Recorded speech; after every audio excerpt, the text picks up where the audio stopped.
নমস্কার। সুস্থ থেকো স্টুডিও ত্রিপুরায় আপনাদের সকলকে স্বাগত।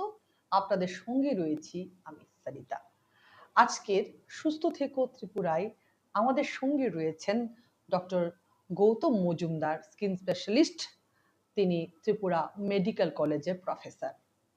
নমস্কার। নমস্কার। আপনাকে গৌতম বাবু অনেক স্বাগত জানাচ্ছি। আজকে আমরা আমাদের যে স্কিন বা আমাদের যে ত্বক, সেটাকে আমরা কিভাবে ভালো রাখবো, বা স্কিনের কি কি সমস্যায় আমরা পড়তে হয় ইত্যাদি বিষয়ে ওনার সঙ্গে আমরা আলোচনা করব। নিশ্চিতভাবে আজকের অনুষ্ঠান আপনাদের উপকারে আসবে। প্রথমেই আপনার কাছে যেটা আমার প্রশ্ন, যে এখন আমাদের বর্ষার মরশুম চলছে, তো বর্ষার মরশুমে আমাদের রাজ্যে, আমাদের অঞ্চলে মানে স্কিনের কি কি সমস্যা আপনি দেখতে পান পেশেন্টদের মধ্যে? আম, অতি গুরুত্বপূর্ণ এবং সময় সাপেক্ষ প্রশ্ন।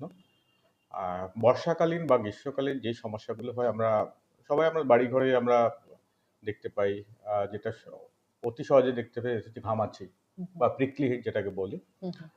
সেটা স্বাভাবিক, সেটা নিয়ে কোনো চিন্তনীয় বিষয় নয়, তার জন্য কোনো আমাদের ডাক্তারের পরামর্শ দেওয়া প্রয়োজন নয়।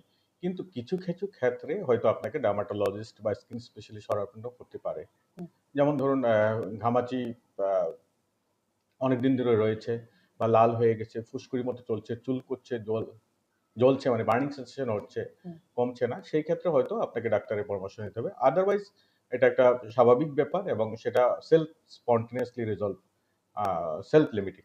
দ্বিতীয় যেটা খুব স্বাভাবিকত দেখা যায়, যেসব লোকেরা আউটডোর অ্যাক্টিভিটিস থাকে বা যেমন আউটডোর ফিল্ড অ্যাক্টিভিটিস থাকে, অত্যধিক গরমের জন্য হিট র্যাশ বা যেটাকে আমরা বলি ফটোসেন্সিটিভ র্যাশ হতে পারে, যেটা লাল লাল আপনি এক্সপোজ এরিয়াতে বা কাভার্ড এরিয়াতে হতে পারে, শরীরের ঢাকা অংশগুলোতে।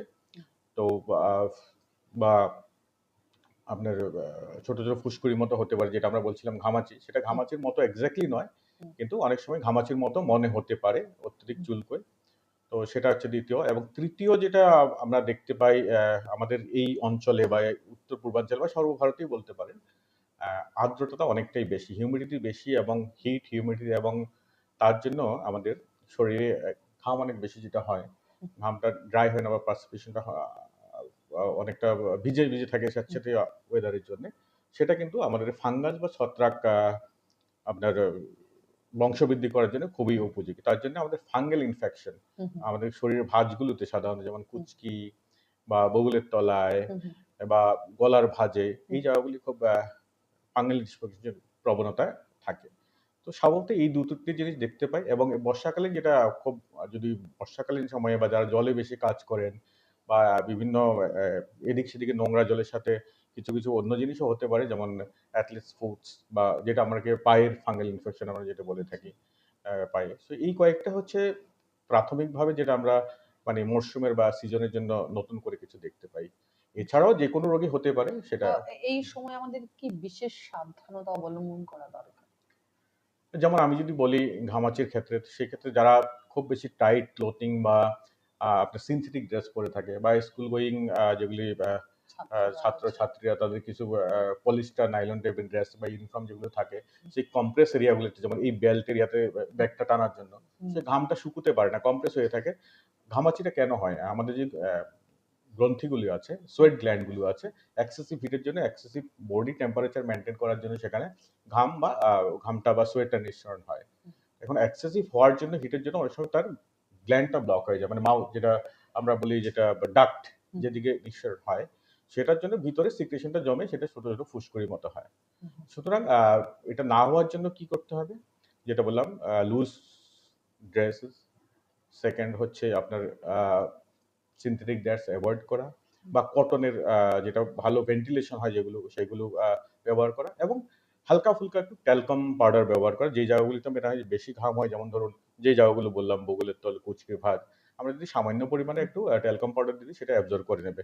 কিন্তু আবার আরেকটা জিনিস রয়েছে, আমরা অনেক সময় ওভার এনথুসিয়াস্টিকলি বা মানে অনেক বেশি মনে করি যে বেশি ট্যালকম পাউডার দিলে মনে হয় বেশি ভালো হবে। না, সেটা উল্টা হিতে বিপরীত হতে পারে। যেমন সেটা ফার্দার আপনার যে বললাম, দাগগুলোকে ব্লক করে দেয় এবং সুতরাং তাতে আরো বেশি ক্ষতি হতে পারে। তো তো টেল কমফোর্টার অবশ্যই ব্যবহার করুন, বাট অতি অল্প পরিমাণে। দ্বিতীয়ত যেটা হিট রেস বললাম বা আউটডোর অ্যাক্টিভিটিস যাদের থাকে বা ফিল্ড ওয়ার্ক থাকে, তারা একটা ফুল স্লিভ জামা পরুন, কাভার করে পরুন, যতটুকু সম্ভব ছায়াতে আসুন।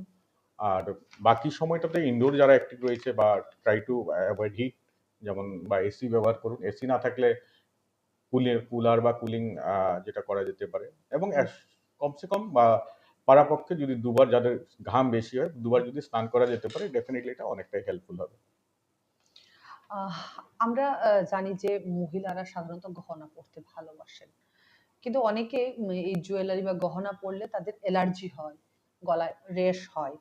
তো এদের কি কোনো পার্মানেন্ট সলিউশন আছে? হ্যাঁ, গহনা তো সবাই পড়তে ভালোবাসে এবং অলংকার পরা নারীর স্বাভাবিক একটা পছন্দের বিষয়, শখ বা পছন্দ বা প্যাশন যাই বলুন। কিন্তু দুর্ভাগ্যজনকভাবে কিছু কিছু মহিলাদের দেখা যায় যে কিছু কিছু মেটেলের প্রতি অ্যালার্জি থাকে। এখন যে গহনাগুলি আমরা বেসিক্যালি মোস্টলি এগুলো দেখা যাচ্ছে ইমিটেশন। লাকিলি গডেস সেফট বলতে পারি যে গোল্ড বা আমরা যেগুলো সিলভার বা গোল্ডের প্রতি খুব নগণ্য, নাই বললেই চলে যাদের অ্যালার্জি রয়েছে। কিন্তু ইমিটেশন যেগুলো চকচকে যেগুলো গয়না, এগুলি যেগুলোতে চকচকে করার জন্য যে ম্যাটেরিয়ালটা থাকে আর সেটা হচ্ছে ক্রোমিয়াম, নিকেল, এই জিনিসগুলো থাকতে পারে। এগুলোর প্রতি কারো কারো অ্যালার্জি থাকার সম্ভাবনা রয়েছে। তো কি হয়, যখন আপনি ব্যবহার করলেন সেই পার্টিকুলার জায়গাতে আপনি ফুসকুড়ি হতে পারে, চুলকোতে পারে, লাল হয়ে যেতে পারে। তো সেই ক্ষেত্রে সলিউশন হচ্ছে prevention is the only cure. Prevention is better than cure other, যেটা আমরা বলি।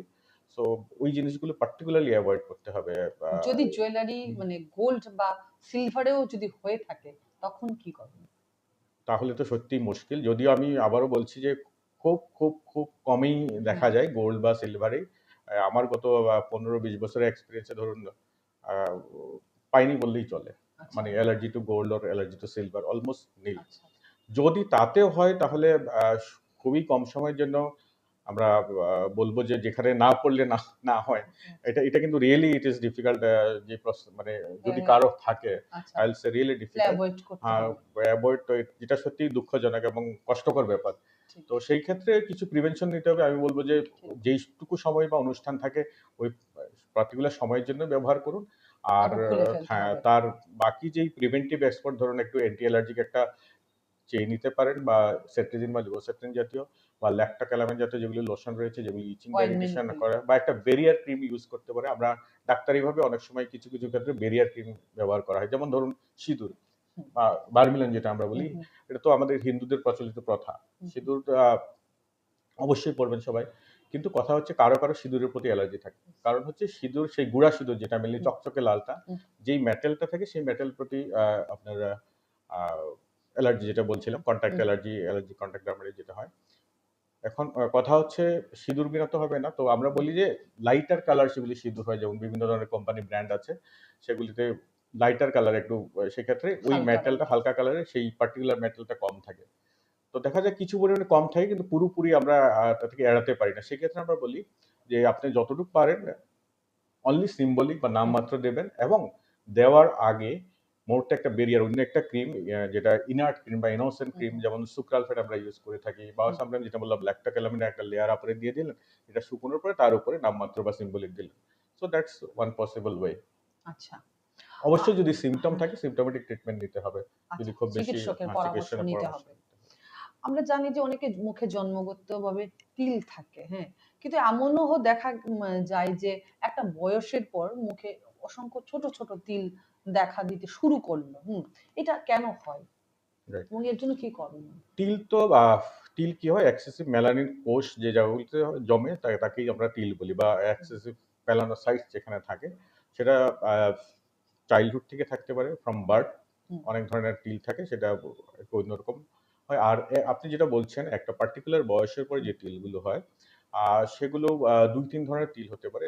মানে যদিও আমরা এটাকে তিল বলি বৈজ্ঞানিক ভাষায় বা আমাদের হুম, ডার্মাটোলজি ল্যাঙ্গুয়েজে, দিজ আর হুম, নট মানে নট মোলস অলার, যেটা আপনাকে তিল বলছেন সেখানে ফ্র্যাকেলস হতে পারে, আচ্ছা, বা লেন্টিজেন্স বলে একটা কন্ডিশন হতে পারে। হুম, হুম, ফ্র্যাকেলস এবং লেন্টিজেন্স অনেক সময় জেনেটিক্যালি প্রিডিসপাস থাকে, মা বাবার যদি থাকে ছেলে মেয়ের হতে পারে, ভাই বোনের থাকলে তার ছেলে মেয়ের থাকে। সাধারণত 15-16 বছর বা তার থেকে আরেকটু আগেও কারো কারো দেখা দিতে পারে।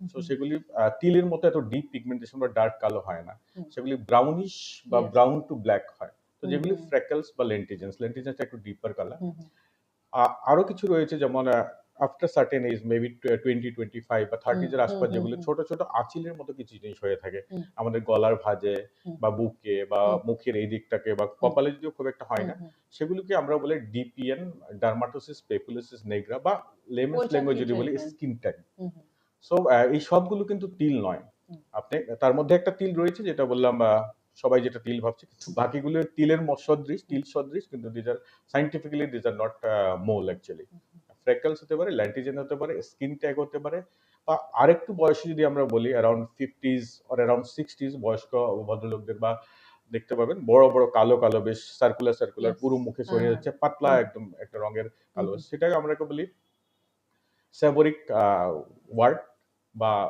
আপনি ধরুন সেটাকে আরেকটা কি বলে আপনার সেবরিক ওয়ার্ড যেটা বলছি, বা সানলাইটের জন্য হয়, বয়সের জন্য হয়। হুম তো এই কোনোটাই তিল নয়। হুম এবং how to prevent them, yes এখন যেটা একটু ইয়াং এজে হুম অ্যাডোলেসেন্ট হুম বা ইয়াং অ্যাডাল্টহুডে যেটা ফ্রেকলস বা লেন্টিজেন্স বের হয়, সেই ক্ষেত্রে আপনি রেগুলার একটা সানস্ক্রিন ব্যবহার করতে পারেন। পুরোপুরি আমরা প্রিভেন্ট করতে পারবো না, বাট অনেকটাই কম প্রবণতায় আসবে। আচ্ছা আর দ্বিতীয়ত কেউ যদি সেটাকে সরাতে চায়, আজকাল বিভিন্ন আমাদের পদ্ধতি রয়েছে, কেমিক্যাল কটারাইজেশন করতে পারি, বা লেজারের সাহায্যে সেটাকে নির্মূল করা যেতে পারে। কিন্তু আমরা কেউ 100% বলতে পারবো না যে আবার ফিরে আসবে না। ফিরে আসার প্রবণতা থাকবেই। কিন্তু ফিরে না আসার জন্য নিয়মিত আপনাকে সানস্ক্রিন বা যা যা পরামর্শ ডাক্তারবাবু দিয়ে থাকেন সেটাকে ব্যবহার করতে হবে। আচ্ছা, এই ক্ষেত্রেও চিকিৎসকের পরামর্শ অফকোর্স, নিতে হবে। অফকোর্স। আমরা এটাও দেখি যে টিনেজারদের মুখে বেশিরভাগ ব্রণ হয়ে থাকে, পিম্পল যেটা বলি। তো আমরা অনেক সময় দেখি যে এদের পিঠে বা শরীরের অন্যান্য অংশেও ব্রণের মতো দেখা যায়। তখন কি করণীয়? ব্রণটা একটা স্বাভাবিক বিষয়। হুম সেটা খুব একটা চিন্তনীয় বিষয় নয়। এটা আমাদের শরীরে যেটা টিনেজে যে হরমোনাল চেঞ্জ হুম গুলি আসে, pubertical changes from hmm childhood to puberty, adolescent যে চেঞ্জ গুলি আসে তার প্রভাব হয়। একটি দুটি ব্রণ হওয়া খুবই স্বাভাবিক। এটা কোনো অস্বাভাবিক ব্যাপার নয়। না হুম হওয়াটা অস্বাভাবিক।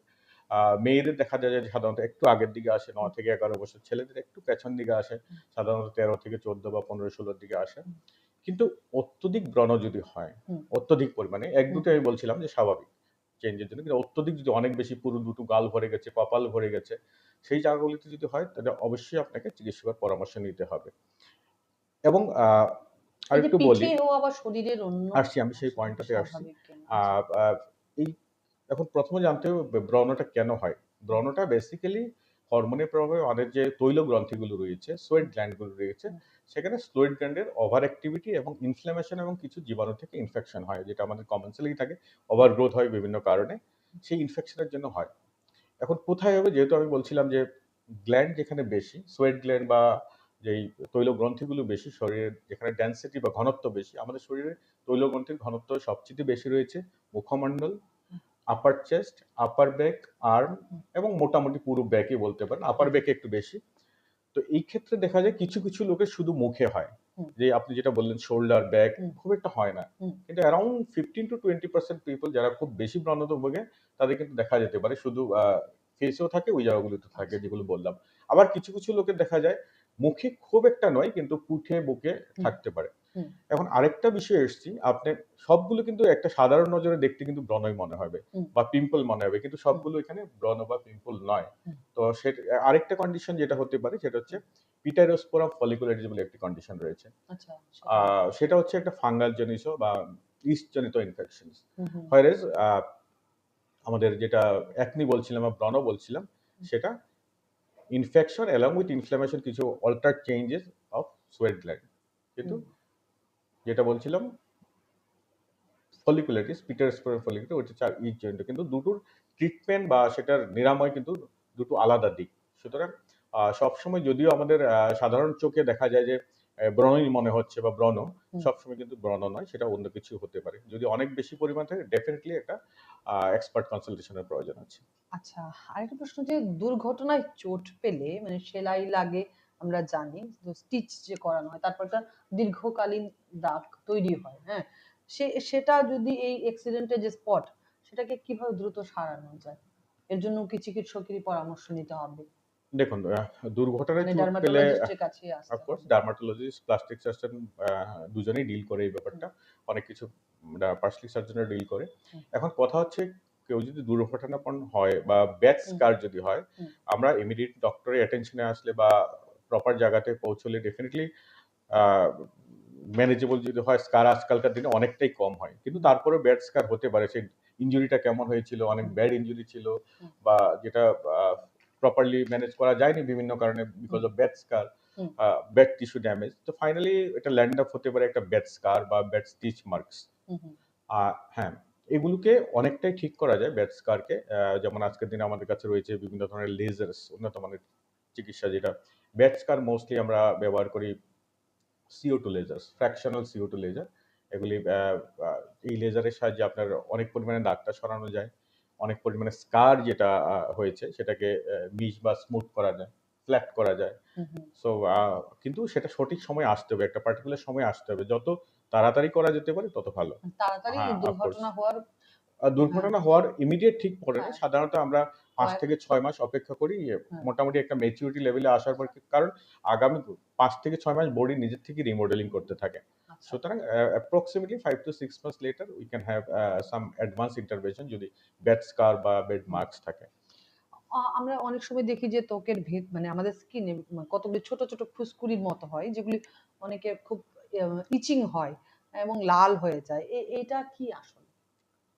না, এইটা আপনি যেটা বলছেন অ্যাকচুয়ালি এই গরমে এগুলি কি সমস্যা এটা? সত্যি কথা বলতে গেলে ত্বকের প্রায় ৪০ বলতে পারি প্রায় ৪০ থেকে ৫০ ভাগ বিভিন্ন লক্ষণ বা উপশমেই সাধারণত ফুসকুড়ির মতো বা ছোট, ছোট দানার মতো বা পিম্পলের মতো উঠে এসে আচ্ছা, চুলকুনি থাকতেও পারে, নাও থাকতে পারে। আচ্ছা। এখন আপনি যেটা বলছেন চুলকুনি, আমি যদি হুম, এই সময়ে বলি তাহলে একটা হতে পারে এই পার্টিকুলার সিজন আমরা বলছিলাম কারো, কারো ঘামাচিতে অনেক বেশি হুম, চুলকুনি হয়, হুম, ইনফ্ল্যামড হয়। হুম, সেক্ষেত্রে ডাক্তারি পরামর্শ দরকার। যেটা সিজনাল যদি আমি হুম, বলি। দ্বিতীয়ত হতে পারে সেটা আ আপনি বলছেন এটা অনেকগুলো জিনিস হতে পারে। হুম, জেনারেলাইজ আমি যদি বলি, স্কেবিজ একটা কন্ডিশন রয়েছে যেটা হাতে, পায়ে সাধারণত আঙ্গুলের ভাঁজে, হুম, পেরিয়াম্বিলিক্যাল হুম, হুম, বা ছেলেদের যদি হয়, পুরুষদের যদি হয় জেনাইটাল এরিয়াতে প্রাইভেট পার্টসে থাকতে পারে। হুম, মহিলাদের ইনফ্রামেমারি ব্রেস্টের নিচে বা হুম, বগলের ভাঁজে থাকতে হুম, পারে। সেটা স্কেবিজ যেটা কন্টাজিয়াস এবং মাইট থেকে হয় এক ধরনের একটা মাইটস প্রচন্ড ছোঁয়াচে হয়। সাধারণত দেখা যায় বাড়িতে একজনের যদি হয়, অন্যান্য পরিবারের প্রত্যেক প্রত্যেক সদস্যদেরই হয়ে থাকে। তো হুম, সেটার চিকিৎসাও একসাথে ব্ল্যাঙ্কেট কভার আমরা বলি। মানে treating all the members together whether পেশেন্টের সিম্পটম থাকুক না থাকুক আই মিন আদার মেম্বারস। তো না হলে কি হয় একজনের যদি চিকিৎসা হয়, হুম, বাকি দুজনের থেকে যায় ওটা থেকে আবার এটা জাস্ট পিং পং বলের মতো আপনার ঘুরতে থাকে ফ্যামিলি মেম্বার থেকে। আচ্ছা। সুতরাং all the friends and family members বা হুম, ছোট বাচ্চা যদি হয় হুম, যে টিউশনে গেল ওর মেটসরা যদি হুম, থাকে, হুম। সুতরাং আমাদের মানে সব সংস্পর্শে যাদের সংস্পর্শে আসছে। Highly contagious. তো হ্যাঁ, এটা আরেকটা পসিবিলিটি হতে পারে।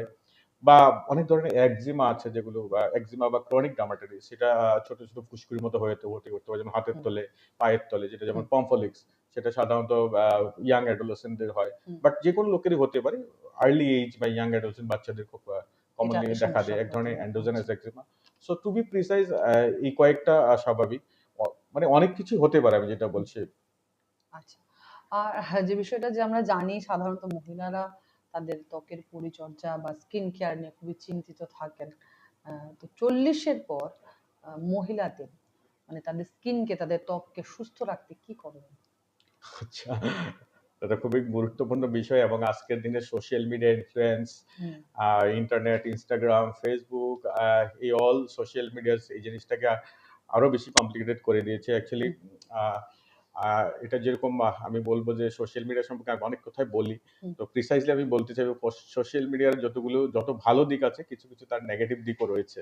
হুম, হুম, সো যেভাবে মানুষ ভালো দিকে প্রভাবিত সেরকম আ নেগেটিভ দিকটাতেও অনেকটা প্রভাবিত এবং হুম, চিন্তিত বা অ্যাংজাইটিতে আমরা ভুগি। হুম, তো যেটা হচ্ছে 40s এর পরে বা 40s আফটার 40s 35-40s তো বডি অলরেডি ডিক্লাইনিং বা ডিজেনারেটিভ প্রসেস গুলো শুরু হয়। যেমন বলিরেখা দেখা দেয়। মুখে বিভিন্ন ধরনের স্পট যেটা বলছিলাম ধরুন একটু আগেই বলছিলাম সেবরিক ওয়ার্ড বা আমরা যেটা বলি বা সানস্পটও বলতে পারি। হুম, হুম, এগুলো হতে পারে।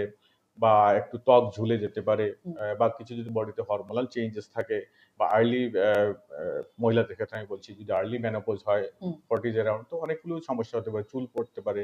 হুম, সো এই প্রত্যেকটা জিনিসকেই যদি সঠিকভাবে রাখতে হয়, আমি যদি হুম, ত্বকের ক্ষেত্রে আসি, তো মনে হয় নিয়মিত একটা সানস্ক্রিন ব্যবহার করা খুব দরকার, কারণ হুম, এইজিং এর সাথে সাথে সানলাইট এক্সপোজার এবং সানলাইটের প্রভাব, আলট্রাভায়োলেট রেজ অনেকটা সম্পর্ক রয়েছে। হুম, সো দৈনন্দিন আমরা সানস্ক্রিন ব্যবহার করা হুম। খুবই খুবই নিতান্তই প্রয়োজনীয়। এই মানে হুম। স্ক্রিন বা এই যে এই ক্রিমটা ইউজ করার ক্ষেত্রে কি ধরনের ব্র্যান্ড ইউজ করা উচিত? সেক্ষেত্রে তাদের কি করণীয়?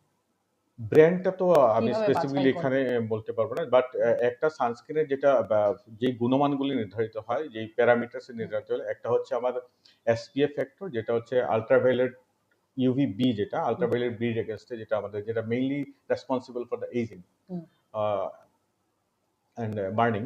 হুম, তো সেটা হচ্ছে এসপিএফটা নির্ধারণ করে। সো আমাদের এই কন্টিনেন্টে, এই ইন্ডিয়ান সাবকন্টিনেন্ট বলে যে 30+ এসপিএফ ইজ গুড এনাফ। 30 আচ্ছা, বা 30 এর উপরে যথেষ্ট। এবং যেটা আরেকটা হচ্ছে পিএ ফ্যাক্টর। পিএ ফ্যাক্টর হচ্ছে যেটা আল্ট্রাভায়োলেট এর এগেইনস্টে যেটাকে আপনাকে হেল্প করে প্রোটেকশন দিতে। সেটা এট লিস্ট 3+ অর 4+। তো আমি দ্বিতীয় পয়েন্টে আসছি। হুম, সানস্ক্রিন তো নিতান্তই প্রয়োজনীয় আমি হুম, বলছিলাম। হুম, হুম, দ্বিতীয়ত হচ্ছে আ রেগুলার একটা ময়েশ্চারাইজেশন। কারণ আমরা অনেক সময় অনেক কিছুই করি ত্বক নিয়ে, কিন্তু আমরা ভুলে যাই যে ময়েশ্চারাইজার, স্কিনেরও একটা বা ত্বকেরও একটা হাইড্রেশন এর ব্যাপার হুম, রয়েছে। হুম, আফটার 40s বা 40s পোস্ট মেনোপজাল ফিমেল যদি হয়, বা আর্লি মেনোপজাল বা পেরি মেনোপজাল হুম, যদি হয়, হরমোনের প্রভাবে কিছু কিছু আমাদের গ্ল্যান্ডের ধীরে ধীরে নিষ্ক্রিয় হতে থাকে, বা ক্যাপাসিটিটা অনেকটা কমে যায়, বা বডির কোলাজেন বা ইলাস্টিন যেগুলো রয়েছে বডি আমাদের স্কিনের স্ট্রাকচারাল ইন্টিগ্রিটি মেইনটেন্যান্স সাহায্য হুম, করে, সেগুলো অনেকটা ডিক্লাইনিং ফেজে থাকে, যেটা আমি বলছি ডিজেনারেটিভ ফেজ। সুতরাং সেগুলোকে মেনটেন করার জন্য আমাদের, বা প্রপার যে যারা স্ট্রাকচার বা হাইড্রেশন মেনটেন প্রপারলি সেইটুকু হয় না, তার জন্য বাইরে থেকে আমরা ময়শ্চারাইজার লাগাতে হয়। আচ্ছা, এটা হচ্ছে সেকেন্ড ইম্পর্টেন্ট কথা। হুম, থার্ড হচ্ছে ক্লিনজিং, যেটা আমি এনভায়রনমেন্টাল পলিউশন যত ডেভেলপমেন্টাল হচ্ছে আমাদের পলিউশন বেড়ে যাচ্ছে। হুম, তো ঠিক সেইভাবে cleansing is also very important. একটা সাদা নন সোপ ক্লিনজার, আমরা ফেসের ক্ষেত্রে আমরা সবসময় অ্যাডভোকেসি করি যে non soap cleanser is always better for the face. Hmm, কারণ আমাদের মুখের বা শরীরের ত্বক যেটা রয়েছে একটু অ্যাসিডিক, আর সাবানগুলো যেগুলো রয়েছে একটু একটু অ্যালকালাইন। আচ্ছা, সুতরাং এটা যদি সাবান মুখে ব্যবহার করা হয়, সেই অ্যাসিডিক বা যেটা নরমাল অ্যাসিড পিএইচ বা অ্যাসিড বেসিক মেন্টাল বলি আমাদের হুম, সায়েন্টিফিক, পিএইচ মেন্টালটাকে ডিসরাপশন করে দেয়। আচ্ছা, তার জন্য আপনাকে একটা non soap cleanser is always better. সুতরাং দুবার মুখ পরিষ্কার করুন একটা non soap cleanser if possible. Second হচ্ছে ময়শ্চারাইজেশন করুন। থার্ড হচ্ছে একটা সানস্ক্রিন ব্যবহার করুন। আর হুম, ফোর্থ যেটা হচ্ছে, এটা খুবই গুরুত্বপূর্ণ। যে এই যে বলছিলাম একটু আগেই কোলাজেন, ইলাস্টিন, তো সেগুলি রিজেনারেটিভ করার জন্য রেটিনল বা রেটিনয়েড বা ট্রেটিনয়েড বলে একটা মলিকুল, বোধহয় আপনিও জানেন, হয়তো অবগত আছেন এ ব্যাপারে। কারণ আমি জাস্ট এই যে বলছিলাম যে হুম, সোশ্যাল মিডিয়া, এগুলি সোশ্যাল মিডিয়ার প্রভাবে সাধারণ লোকেরা, ছেলেমেয়েরা বা প্রত্যেক ব্যক্তিরাই জানে যে এন্টি এজিং, এটার একটা এন্টি হুম, এজিং প্রভাব রয়েছে। সো এটা হেল্প করে অনেক পরিমাণে রিজেনারেট করতে, আচ্ছা, রিজুমিনেট করতে, আউটার লেয়ারের এক্সফোলিয়েশন করে, নতুন সেল রিজেনারেট করে, হুম, কোলাজেন সিনথেসিস করে, ইলাস্টিন সিনথেসিস করে। সুতরাং স্ট্রাকচারাল বা টোনটা অনেকটা বেটার করে। হুম, সো যেটা একটা জিনিস আমরা ব্যবহার করতে পারি রাতের বেলা। কিন্তু খুব সাবধান।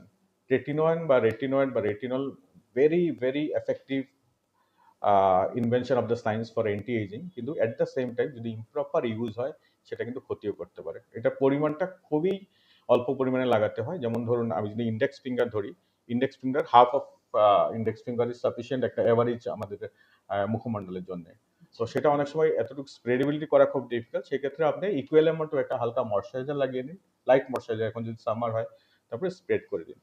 কিন্তু খুব বেশি রাব করবেন না, খুব বেশি মাসাজ বা রাব করলে এটা অনেক সময় ইরিটেশন করতে পারে। কিন্তু লাগানোর আগে আরেকটা জিনিস খেয়াল রাখবেন, মুখে যাতে কোনো ধরনের ইরিটেশন বা কোনো ধরনের সেনসিটিভিটি না থাকে। কারণ হুম, রেটিনয়েড ইটসেলফ একটা ইরিটেশন পটেনশিয়াল ড্রাগ বা মেডিসিন। আর আরেকটা কথা, এটা কখনো যাতে দিনে না লাগান। সবসময় রাতের বেলা লাগাতে হয়। কারণ আচ্ছা, এটা ফটো সেনসিটিভিটি করে। সো অ্যাপার্ট ফ্রম দিস, এগুলো থেকে আরেকটা যেটা important, this is not the last, but not the last, most important, যেটা নিউট্রিশনাল ফুড। আচ্ছা। যেটা আমাদের balance diet is very important along মানে উইথ আমাদের অল খাদ্য আদার তালিকার ফ্যাক্টর। হ্যাঁ, বিষয়টা। ব্যালেন্স ডায়েট যেরকম হুম, আমাদের শরীরের অন্যান্য অঙ্গ প্রত্যঙ্গের জন্য যেভাবে দরকারি পুষ্টিকর আহার, সেরকম আমাদের ত্বকের জন্য পুষ্টিকর আহার খুবই দরকার। আচ্ছা। আরেকটা যে বিষয় যে সমস্যায় এখন আমাদের প্রজন্মের মানুষ বেশি ভুগছে সেটা হচ্ছে এলোপেসিয়া বা হেয়ার লস।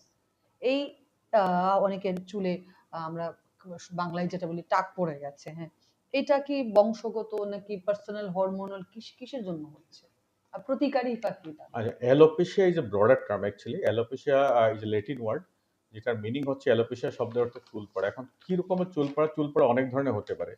স্বাভাবিক তো যে তিনটি চুল পড়া আমরা বলি, একটা হচ্ছে আমরা খুব অনেক সময় আমাদের কাছে পেশেন্ট আসেন, বলুন স্যার আমার অ্যালোপেশিয়া হচ্ছে, অ্যালোপেশিয়া হচ্ছে চুলের টাক যেটা পড়ে, সবাই বলতে জানেন টাক পড়া বা টাক টাক পোকা যদিও আমরা বলি, যদি এটা টাক পোকার সাথে কোনো সম্পর্ক নেই, এটা এটা পোকা বা কোনো জীবাণু নেই, এটা একটা অটো ইমিউন ডিজিজ, যেখানে বডি বা কোষ নিজের বিরুদ্ধে নিজে কাজ করে, যার জন্য হেয়ার ফলিকুলার ড্যামেজ হয়, চকচক চকচক বা টাক টাক ছোট ছোট এরিয়া থেকে পড়ে। সেটা একটা রয়েছে। আরেকটা রয়েছে যেটা আমার ক্ষেত্রে আমি বলি, I always enjoy making fun of me. তো এটা হচ্ছে বংশগত বা এন্ড্রোজেনেটিক বা মেল প্যাটার্ন হেয়ার ফল আমরা যাকে বলি। সো আমি বলবো যে আনলাকলিলি ও আনফর্চুনেটলি সারা ওয়ার্ল্ডে এটাই কমনেস্ট কজ অফ হেয়ার ফল।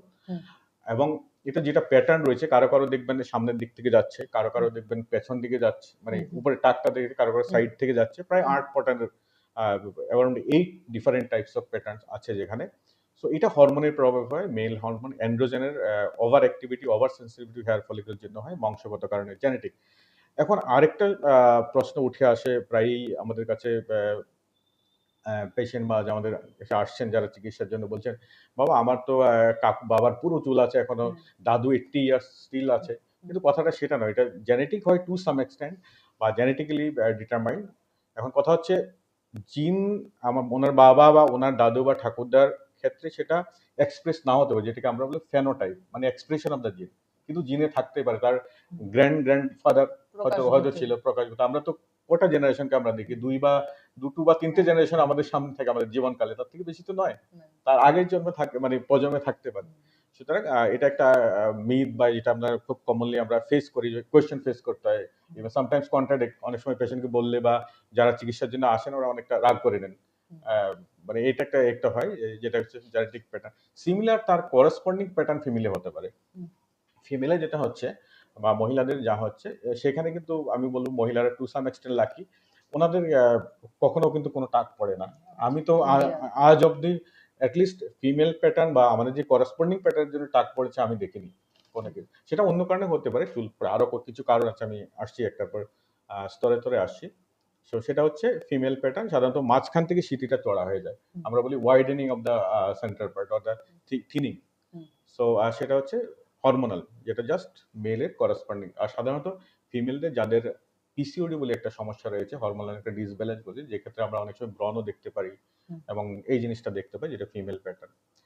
আর তৃতীয়ত যেটা হচ্ছে অ্যালোপেশিয়া ডিফিউজ, যেমন স্লোলি স্লোলি আপনি দেখছেন চুল পড়ে যাচ্ছে, অনেক সময় দেখা যায় আমাদের পোস্ট প্রেগনেন্সি চুল পড়ছে, 2 থেকে 3 মাসের মধ্যে ঝরঝর করে যাচ্ছে, মহিলারা ইভেন ব্যাগে করে নিয়ে আসে, প্লাস্টিকের ঠোঙায় করে নিয়ে আসে, চুল পড়ছে। বা পোস্ট কোভিড আপনারা দেখেছেন সবাই, প্রচন্ড চুল পড়ছে। বা টাইফয়েড, ম্যালেরিয়া বা ক্রনিক ইলনেস, যে কোনো ধরনের, আপনি যদি ক্রনিক এনিমিয়া বা রক্তহীনতায় ভুগছেন, এই সব কারণে চুল পড়তে পারে। কিন্তু এই ধরনের যেগুলো কারণ রয়েছে, এগুলি ক্রনিক, আমরা বলি ক্রনিক টেলোজেন এফ্লোবিয়াম বা ক্রনিক হেয়ার ফল, যেটা লেমিনস ল্যাঙ্গুয়েজ। ক্রনিক টেলোজেন প্রাইমারি যে কজগুলো রয়েছে আমি যা যা বললাম, সেগুলিকে প্রাইমারি ট্রিট করতে হবে, সেকেন্ডারি অটোমেটিকলি আপনার ঠিক হয়ে যাবে। বা পোস্টপার্টাম যেটা বলছিলাম, পোস্ট প্রেগনেন্সি, সাধারণত 6 মাসের মধ্যে স্বাভাবিকভাবে এটা ফিরে আসে নর্মাল। তো ব্রডলি আমরা যদি দেখি, এই তিনটে গ্রুপের হেয়ার ফল আমরা দেখতে পাই সচরাচর। আর আরেকটা যেটা যেটা রয়েছে, পোস্ট মেডিকেশন, কিছু কিছু মেডিকেশন রয়েছে, যে mainly chemotherapy, cancer related medication যেগুলি আমরা ব্যবহার করে থাকি, পোস্ট কেমোথেরাপি বা পোস্ট রেডিয়েশনও দেখা যায় অনেকটা চুল পড়ে। তো এটার কি মানে এরকম কোনো প্রিভেনশন নেই যে আমি আগে থেকে আমার লাইফস্টাইল ঠিক করে চুল পড়া ইত্যাদিকে রোধ করা যায় কিছুটা? আহ, আমি যেটা যেটা বলছিলাম, প্যাটার্ন হেয়ার ফল বা মেল প্যাটার্ন, যেগুলো মেল প্যাটার্ন হেয়ার ফল আমরা পুরোপুরি সারতে পারি না, কিন্তু হ্যাঁ আমি বলতে পারি কারো যদি চুল পড়ছে বা চুল যাচ্ছে, উনি টাক পড়ছে পুরোপুরি, সেটাকে আমরা ডিলে করতে পারি বা পোস্টপোন করতে পারি। At some point of time হয়তো ওনার টাক পুরো আসবে, যদি উনি যদি চিকিৎসা করেন আজকাল, তাহলে হয়তো টাকটা যদি আগামী 2 বছরে হতো সেটাকে আমরা পোস্টপোন করে আগামী 10 বা 15 বছর পর্যন্ত ঠেকিয়ে নিতে পারি। আচ্ছা। বিভিন্ন ধরনের ওষুধ রয়েছে আজকাল, মিনক্সিডিল বলে ওষুধ রয়েছে, লাগানোর জন্য ব্যবহার করা হয় বা খাওয়ার আর জন্য আজকাল দেওয়া ট্রান্সপ্লান্টের হয়। বিষয়টা? ট্রান্সপ্লান্ট অবশ্যই দ্য এন্ড রেজাল্ট, বা কারো যদি চুল চাই টাকের পরে ট্রান্সপ্লান্ট, কিন্তু ট্রান্সপ্লান্ট করার জন্য একটা পার্টিকুলার সময়ের পরেই ট্রান্সপ্লান্ট করা হয়। আচ্ছা, আচ্ছা। আর অনেকের চুলে খুব ড্যান্ড্রাফ বা খুশকি হয়। তাদের মানে কেন হচ্ছে এটা এবং কি করণীয়?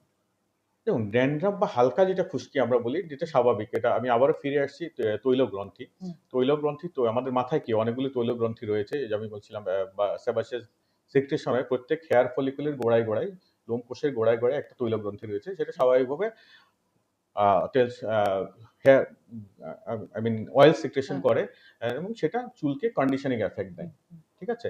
এখন কিছু, কিছু ক্ষেত্রে দেখা যায় মাথা থেকে আপনি উঠতে, বসতে অনেক বেশি মানে ফ্লেকি বা হুম, ড্যান্ড্রাফ মানে স্কেলি জিনিস শার্টে লেগে আছে। হুম, আপনি দেখতে পাচ্ছেন হুম, সরাসরি। সেটা কিন্তু স্বাভাবিক নয়। সেটা একটা অস্বাভাবিক। সেটা সেক্ষেত্রে আমাকে দেখতে হবে প্রবাবলি ওনার সেবোরিক ডার্মাটাইটিস বা সিভিয়ার ড্যান্ড্রাফ যেটাকে আমরা বলি সেটা হুম, হতে পারে। বা অনেক সময় সেটা না হয় অন্য আরো কিছু কন্ডিশন ও হতে পারে। আ তো সেটার কারণ কি? এক্সেসিভ সেবোরিক ডার্মাটাইটিস, বা সেটা হুম, ২-৩ টে কারণে হতে পারে। কোনো ডিজিজের জন্য তার গ্ল্যান্ডে এক্সেসিভ সিক্রেশন হতে পারে। হুম। বা অনেক সময় দেখা যায় আমরা মানে এক্সেসিভ চিকিৎসকের পরামর্শ নিতে আ হবে আ উনাদেরকেও। চিকিৎসক পরামর্শ অবশ্যই নিতে হবে যদি হুম, স্বাভাবিক থেকে অস্বাভাবিক হুম, যদি, যেটা হুম, বলছিলাম আমি। হুম, আর কখনো, কখনো দেখা যায় আমরা অনেক বিভিন্ন বিজ্ঞাপনের প্রভাবে, বা যেটা বলছিলাম আমি সোশ্যাল মিডিয়ার প্রভাবে বিভিন্ন ধরনের তেল বা বিভিন্ন ধরনের অয়েলি সাবস্টেন্স আমরা খুব রাব করি। হুম, সেক্ষেত্রে এক্সেস অয়েল সিক্রেশন হতে পারে, বা বিভিন্ন ধরনের ফলিকুলারিটিস ডেভেলপ করতে পারে। সেখানে এক্সেসিভ সিক্রেশন হয়ে আপনার স্কেলি বা ফ্লেক্স হতে পারে, যেটাকে সিভিয়ার সেবোরিক ডার্মাটাইটিস বা আমরা ড্যান্ড্রাফ যেটা বলতে থাকি। এবং অনেক সময় কিছু, কিছু পেশেন্ট আমাদের কাছে আসে যে, "স্যার, আমার স্টিকি ড্যান্ড্রাফ।" স্টিকি ড্যান্ড্রাফ হচ্ছে যে আচ্ছা, ড্যান্ড্রাফের মতো কিছু জিনিস রয়েছে, হুম, সেটা সরছে না। "Can you help me sir?" তো সেই ক্ষেত্রে কিন্তু স্টিকি ড্যান্ড্রাফ বলে কিছু নেই। যেটা স্বাভাবিক আমি ড্যান্ড্রাফ বলছিলাম, হালকা-ফুলকা ১-২ টো হুম, ফ্লেক্স, সেটা স্বাভাবিকভাবে দেখা যায় না। আমাদের দৈনন্দিন যেটা আমরা পরিষ্কার-পরিচ্ছন্ন বা শ্যাম্পুইং বা হুম, ওয়াশিং এ চলে যায়। কিন্তু যদি আমরা স্বাভাবিক অবস্থায় যদি শার্টে একটা ফ্লেক্স পড়ে আছে, বা আপনি দেখতে পাচ্ছেন হুম, সরাসরি যখন দেখছেন পুরোপুরি মাথায় বা চুলে লেগে আছে। That is not normal. আর যেটা স্টিকি ড্যান্ড্রাফ বলছি, এটা সবসময় কিন্তু ড্যান্ড্রাফ নয়। It might be something else. যেমন সোরিয়াসিস বলে একটা কন্ডিশন রয়েছে, যেটা স্বাভাবিকভাবে দেখলে অনেক সময় লোকেরা ড্যান্ড্রাফ বলেই ভাবে। বছরের পর বছর কাটিয়ে নেন। ড্যান্ড্রাফ, ড্যান্ড্রাফ বলে স্টিকি ড্যান্ড্রাফ চক, চক, চক, চক হয়ে আছে। তো তার জন্য যখন ড্যান্ড্রাফ যেটা আমি বলছিলাম স্বাভাবিক নয়, তখন অতি সত্বর একজন চিকিৎসকের বা ডার্মাটোলজিস্ট এর পরামর্শ নেওয়া দরকার। আচ্ছা, স্যার। এবার জানতে চাইবো যে অ্যাকান্থোসিস বা যে স্কিনের যে পুরুত্ব যেটা সেটা বেড়ে যায় অনেকের শরীরের বিভিন্ন অংশে। এইটা কেন হয়? এবং অনেকে দেখা যায় জিম করার পরও এরকম হচ্ছে। অ্যাকান্থোসিস বা অ্যাকান্থোসিস নিগ্রিকান্স আমাদের মেডিকেল ল্যাঙ্গুয়েজ যেটা বলি, এটা কি হয়? আমাদের শরীর গলার ভাঁজ বা হুম, বগলের তলায় বা হুম, কুঁচকিতে এবং থাই উরু অংশতে কারো, কারো দেখবেন বেশ মোটা, মোটা চামড়া হয়ে গেছে, হুম, কালো, কালো বা হুম, ভেলভেটি, অ্যা হুম, হুম। অনেকটা ভেলভেটি এটা টাইপ, থিক অস্বাভাবিকের ভেলভেটি, মতন। অস্বাভাবিক এবং খুবই এম্বারাসিং ফিল করে লোকেরা। হুম, যেটা স্বাভাবিক নয় স্কুল, কলেজ বা নিজের পিয়ার্সদের মিট করতে ইনফেরিয়রিটি কমপ্লেক্সিটি বুঝে। এখন এটা কেন হয়? সাধারণত এটা হয় আউটার লেয়ার অফ দ্য স্কিনটা থিকেন্ড হয়ে যায়। লোকে আমাদের কাছে আসেন কেউ, কেউ বাবা-মারা ছেলে-মেয়েদেরকে নিয়ে আসেন। উনি নাকি রেগুলার হাইজিন মেইনটেইন করছে, স্নান করছে না। হুম, আ সেটা নয় অ্যাকচুয়ালি। এটা আপনি যতই যা রাত করুন, যত কিছু হুম, করুন, উঠবে না। এটা outer layer of the skin বা স্ট্রেটাম কর্নিয়াম থিকেনের জন্য হয়। এখন কেন হয় এটা? হুম, কাদের হয়? দেখা গেছে যে ওবেসিটি একটা প্রাইমারি রিজন, যাদের অনেক বেশি মানে ওবেসিটি, আমাদের সেডেন্টারি লাইফস্টাইল এর জন্য ওবেসিটি আজকাল অনেকটাই বেশি, যার জন্য আমরা এটা দেখতে পাচ্ছি।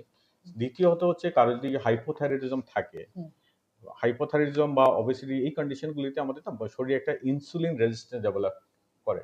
সুগার ইউটিলাইজেশনটা অনেকটা কমে যায়।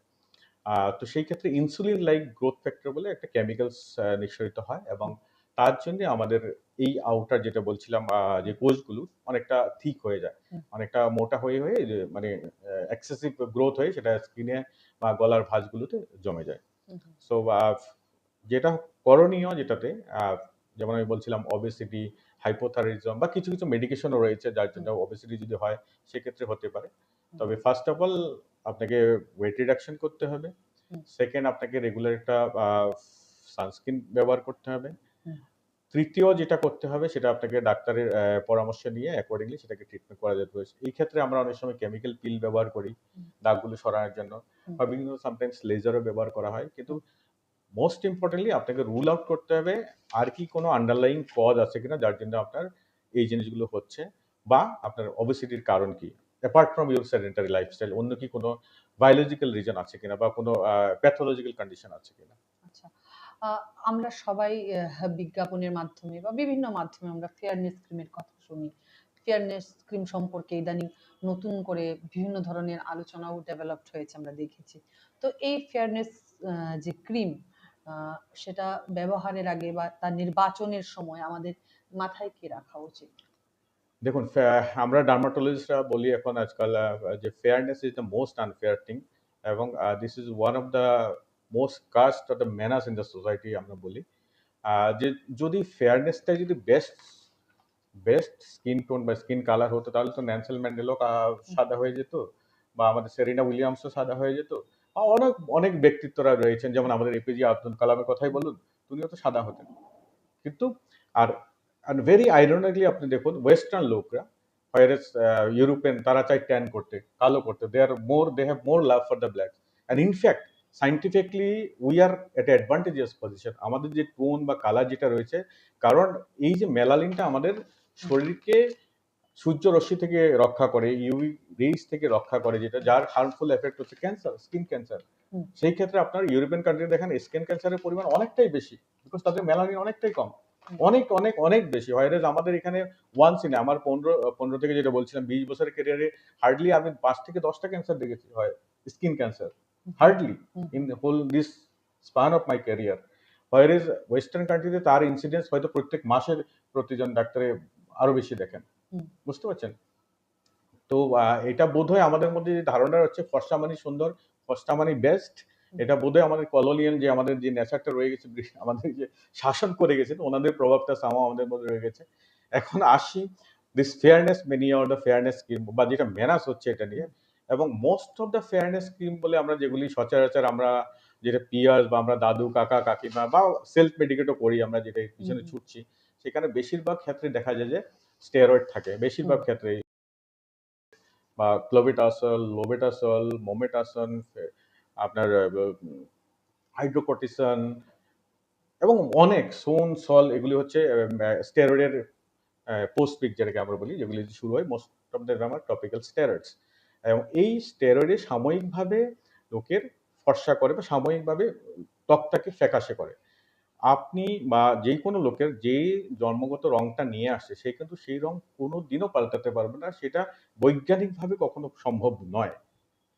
সো এটা একটা যে ফেয়ারনেস যেটা আমাদের মেনে, যেটা একটা মিথ বেসিক্যালি। আর এই যে ফেয়ারনেস ক্রিম এটা একটা because of only that myth it's running. আর ইনফ্যাক্ট উই আর ফেসিং প্রচুর পরিমাণে আমরা এই যে মেনাস, আমি যে বারবার হুম, মেনাস শব্দটা আমাদের মানে বিভীষিকা যেটা হয়েছে আমরা দেখতে পাচ্ছি, এবং এটার যে কমপ্লিকেশন কি যে ভয়ানক সেটা ভাবার অতীত।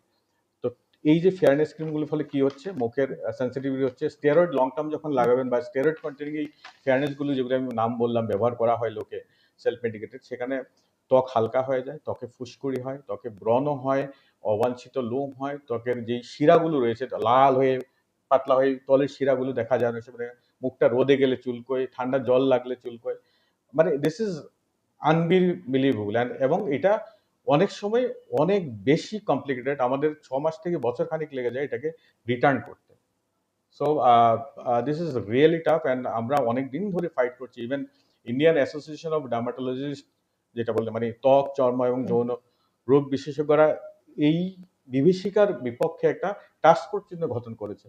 আমরা সময়ে সময়ে এই নিয়ে বিভিন্ন রকমের প্রচার চালাই, বিভিন্ন রকম অ্যাওয়ারনেস। অ্যাওয়ারনেস ক্যাম্পেইন আমরা চালিয়ে যাচ্ছি, বাট স্টিল এটা যাচ্ছে না, যেটা বলছিলাম যে এটা স্টিল নট রুটেড। আর আরেকটা যেটা হচ্ছে এই সোশ্যাল মিডিয়ার প্রভাবে আমাদের মধ্যে ওই প্রবণতাটা আরেকটু বেশি বেড়ে গেছে যে ফর্সা হতে হবে, ফর্সা মানেই সুন্দর, আর সুন্দর করতেই হবে সেটা যেভাবে হয়। তার জন্য বিভিন্ন রকমের ক্রিম, বিভিন্ন যে যা বলছে তাই ইউজ ইনফ্লুয়েন্সার, করছি।